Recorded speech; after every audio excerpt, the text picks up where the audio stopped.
என்ன ஒரு விஷயம் யூனிவர்ஸ் உங்களுக்கு சொல்லணும்னு நினைக்கிறாங்க பார்ப்போம்.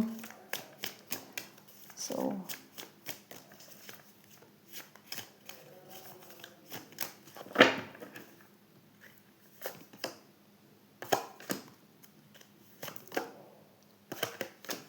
Okay, that's it.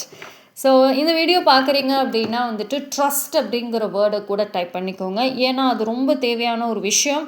வரக்கூடிய டேஸில் பார்த்தீங்க அப்படின்னா சம்திங் பாஸ்ட்டு சம்மந்தப்பட்ட விஷயம்தான். ஆனால் அது வந்து ஒரு 1-2 விஷயம் இல்லைங்க. நீங்கள் வந்து இப்போ பாஸ்ட்டுன்னு சொல்லிட்டா ஏதோ ஒரு விஷயம் தான் உங்கள் மைண்டுக்குள்ளே ஞாபகம் வந்துடும், இதுதான் இருக்கும் அப்படின்னு. ஆனால் இது ரொம்ப சின்னதான ஏதோ ஒரு விஷயந்தான். ஆனால் உங்களை ட்ரிகர் பண்ண ஒரு விஷயம், உங்களை ரொம்ப உங்கள் மனசை தூண்டி விட்ட ஒரு விஷயம், இன்ன வரைக்கும் வாழ்க்கையில் சாதிக்கணும் அப்படின்னு நிற்கிறதுக்கு அது ஒரு பிடிப்பாக இருக்குது. அந்த அந்த அந்த நடந்த அந்த ஒரு சம்பவம். ஸோ அந்த சம்பவம் சம்மந்தமாக ஏதோ ஒரு விஷயம் வரக்கூடிய டேஸில் ஃபேஸ் ஆஃப்க்கு ரெடியாக இருக்கும்.